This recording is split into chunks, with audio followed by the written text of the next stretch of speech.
बात दिसंबर 2014 की है। माले के वाटर और सीवरेज कंपनी में भयंकर आग लग गई।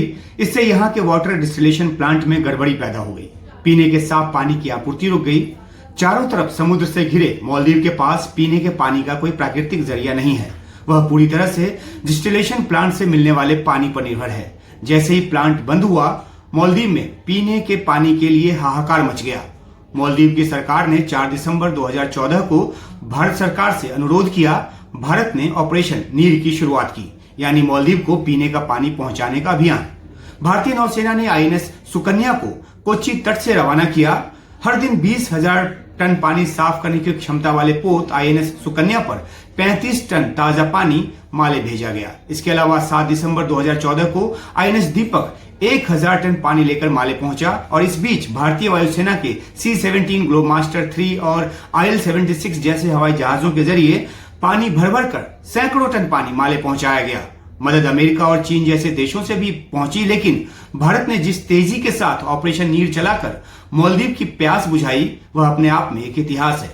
यह उदाहरण बताता है कि सबसे नजदीकी पड़ोसी होने के नाते मालदीव किस तरह से भारत पर निर्भर करता है और भारत उसके लिए कितनी अहमियत रखता है।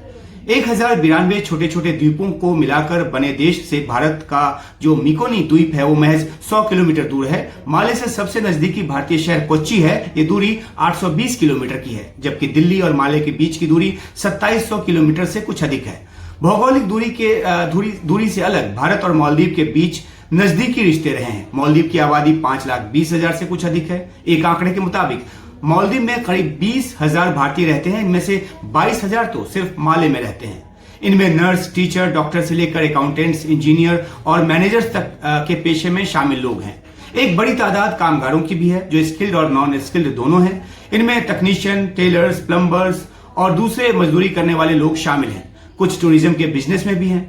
समुद्र के लिहाज से दूरी अलग हो, लेकिन बाकी जो नजदीकी है उसके वजह से केरल और तमिलनाडु के जो लोग हैं वो अधिक हैं मालदीव में। भारत और मालदीव के बीच पीपल्स टू पीपल कांटेक्ट का अपना इतिहास तो है ही।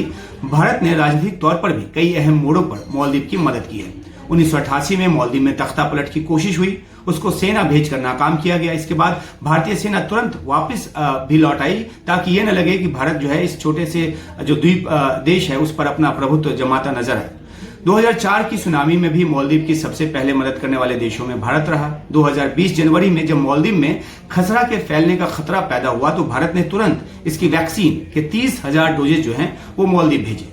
कोविड के समय भी भारत मालदीव की मदद करने वाला पहला देश था। मौजूदा राष्ट्रपति मोइजू बेशक चीन से नजदीकी दिखा रहे हों, लेकिन वे मालदीव को भौगोलिक तौर पर चीन के नजदीक नहीं ले जा सकते। खासतौर पर विपदा के समय भारत ही मालदीव के लोगों की मदद के लिए सबसे पहले आता है और ये मालदीव के लोग भी मानते हैं।